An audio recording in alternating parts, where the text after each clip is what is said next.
Guys, today I am feeling the pizzazz just pulsating through my entire body.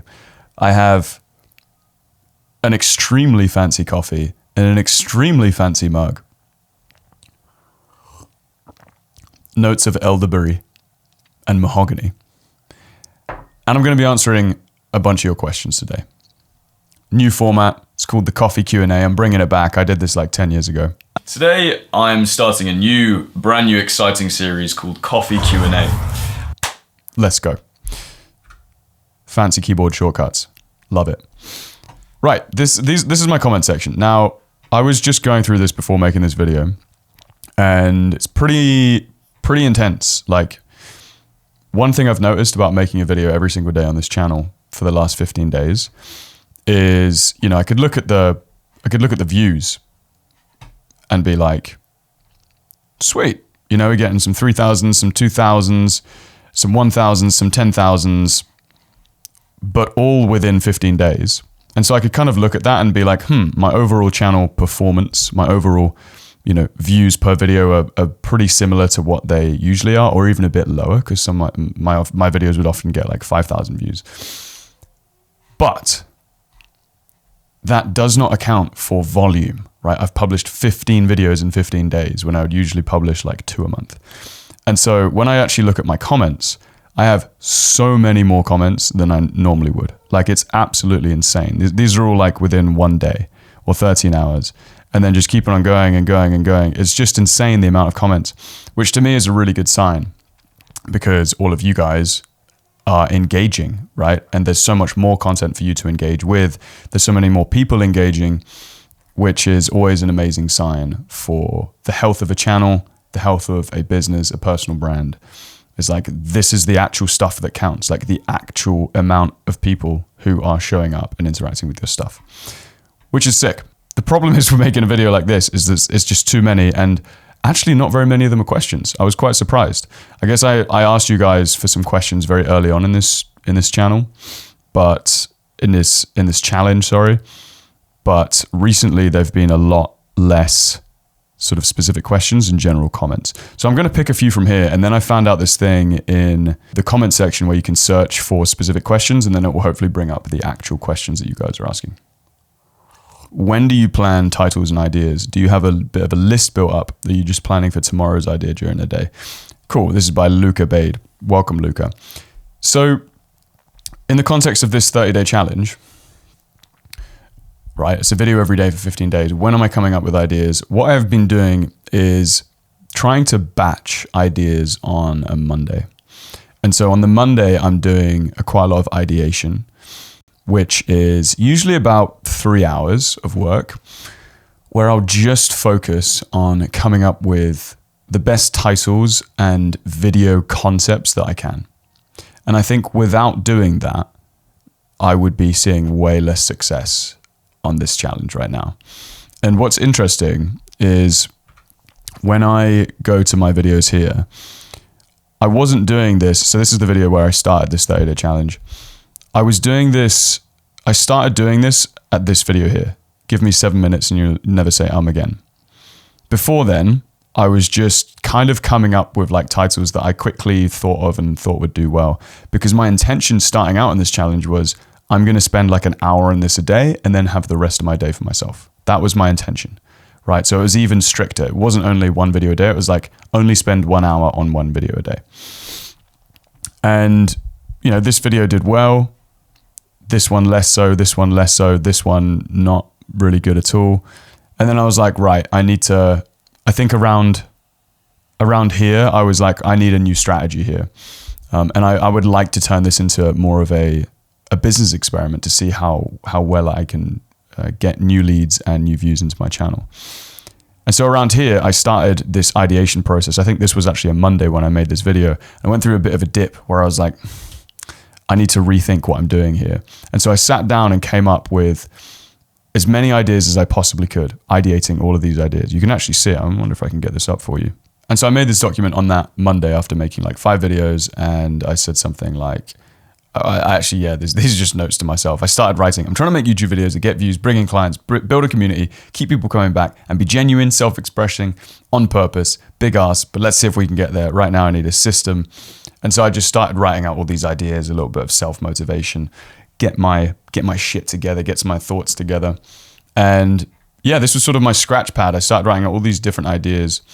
And these videos here, video 6, 7, 8, I was experimenting with looking at outliers on YouTube. So some of these videos here, I think this one was based on one of Vin Yang's videos, where he had a video something like, this forces you to speak coherently in meetings or something like that. It's like, well, this forces you to speak coherently on YouTube, great. And they did all right. Like some of these videos here, I think these 4 actually, were based on outliers that had done well on other people's channels in other niches. And they did better than these ones, but not great. And in the middle of that, I made this video, which was called Speak Like This to Make YouTube Videos with Zero Editing. And that was actually based on a video that had done well on my channel before, which was this one. It was how to talk to camera naturally without a script with the one take in the thumbnail. And I just thought, right, without a script, what's even better than not scripting? Well, the ultimate is just making videos in one take and never having to edit. Like, that's an amazing thing. And I do that quite a lot. So I'm going to make a video about that. And it did great. And now I made a video with, instead of 0 edits in the title, I put it in the thumbnail to switch things up. And I made this a bit more topical. Like, this is what's happening on YouTube right now, which is true. There's a lot of videos doing really well with no editing. And so I made a video about that from a perspective of, this is why this is working. Here's the psychology of a one-take video with no editing. This is why this format works. And this one's currently, I think it started out as a 1 out of 10. I think it's a 3 out of 10 now, but it's doing really well as well. So that's a sort of long-winded answer to your question. I don't have a specific ideation process. I'm sort of doing it in this messy way on this one big Notion document. And that's kind of how I'm doing things at the moment. I think these, as I said, a lot of these aren't questions. They're sort of comments. So I'm just going to go here, use this AI feature, which is questions, and hopefully it will give me quite a lot of your questions. New content creators here. I'm here, what now? I see this comment all the time. It's like, new content creators, let's gather together. This is quite a funny comment because it's like, cool, now what? Rainer K, this is an amazing question by Rainer. Good question. How do I join your class? The 30-day Talking to Camera Challenge link is in the description below. You can just join it. Oh yeah, I saw this one. This is quite an interesting question. Yeah, let's sort of go into it. I think it's a bit philosophical. Here's my question, being a coach from Germany. How do you make sure, this is by Credunist. How do you make sure that you don't use your speaking skills that you clearly have and your ability to communicate authentically to manipulate others?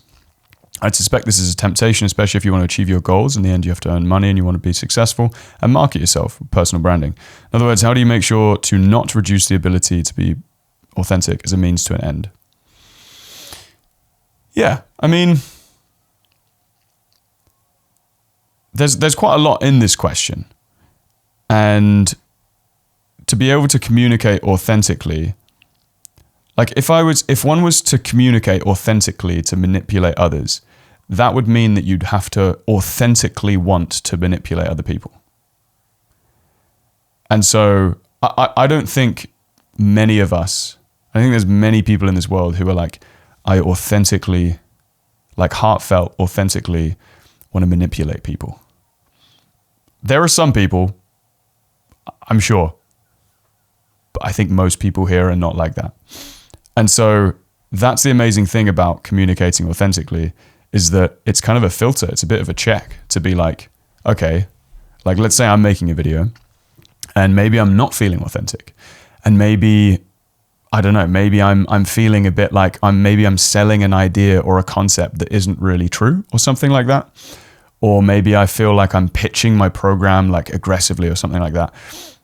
And then I'm at some point I'm like, this doesn't feel authentic. Like I've come outside of myself a bit here and I'm not actually being authentic anymore.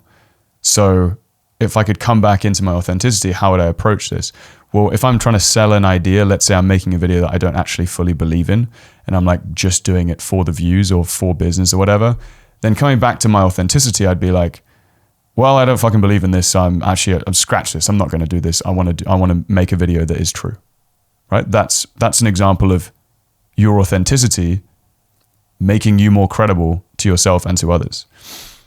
And so I think the question in itself is an interesting one, because also what you're also assuming is that you have to sort of manipulate people to achieve your goals,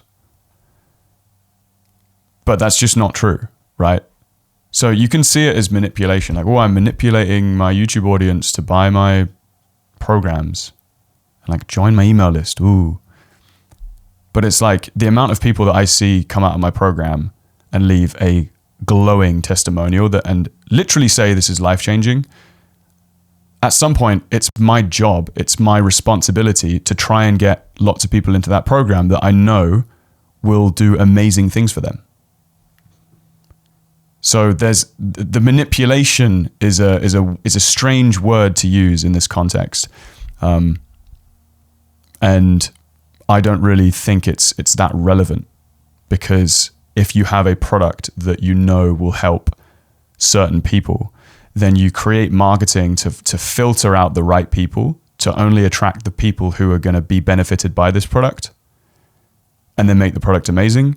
And then there's no manipulation happening, because you're just trying to do something good, basically. Awesome.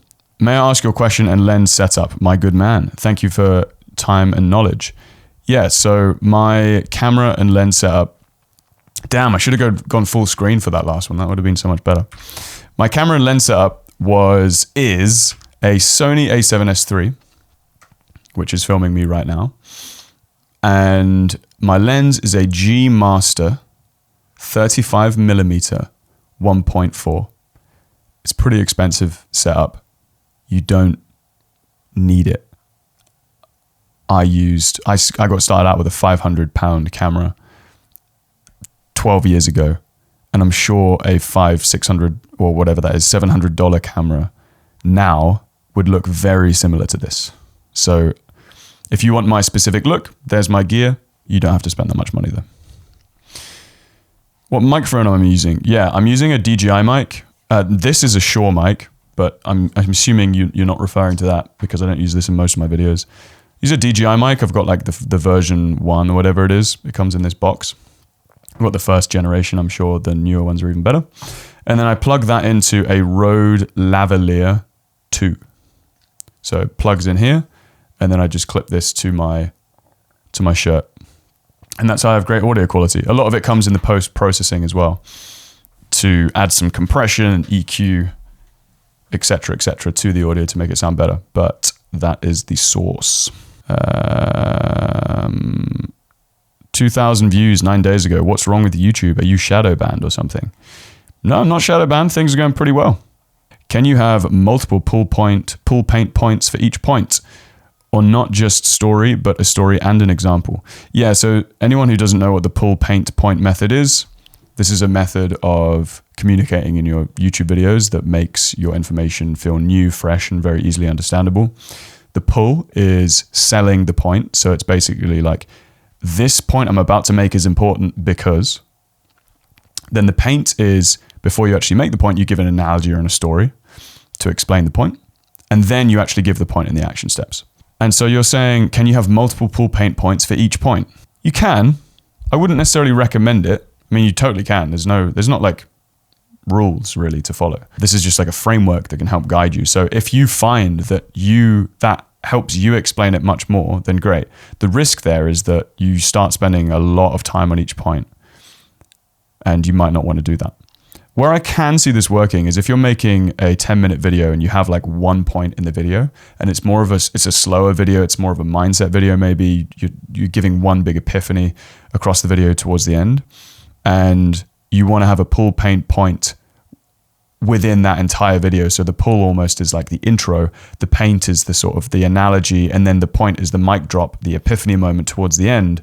Then within that, you might have like a couple of stories, a couple of examples to illustrate and really sort of communicate that point well. But if you've got a video with 5 points and then you're using different stories and analogies and metaphors for every single point, I think it's going to be too much. So auto cue or no auto cue? Yeah, teleprompter or no teleprompter? I'm a big fan of the no teleprompter. I'm a huge fan of learning how to speak with freedom and not having to be tied to a teleprompter. They can help, right? Teleprompters can help. I'm not against teleprompters, and I think they've helped a lot of people on YouTube. I just think that if you're relying on a teleprompter, you're missing out on such a valuable skill set to build, which is being able to speak off the cuff. And I also think a lot, I mean, I've probably said this in a million videos, but there's a lot of authenticity and human connection and trust that comes from not using teleprompters. And I think in the age of AI right now, learning how to speak off the cuff is it's a moat. Cool, another question from English with Maureen. This one really hit home for me. You're so good at identifying nuanced behaviors. I think that might be your unfair advantage and it's so valuable. I have a question that I asked before, but it may have got lost. You made a video some time back about using slides and I really like that idea, but when I went to look for it again, I can't find it. Yeah, sure. The slides video, if you scroll down.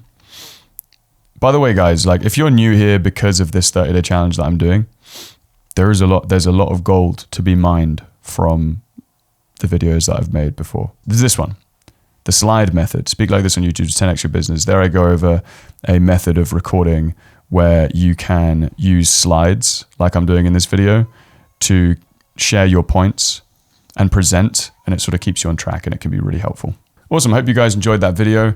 Just on that pull point paint question, I forgot to mention there is a pull paint point GPT in the description below, and that will help you map out your points in your videos in a way that's really efficient, save you time, and helps you come up with great ideas as well. Also, if you want an accompanying video to explain exactly how to use the pull paint point method to make better videos, then watch this video next. It will walk you through exactly how to do that.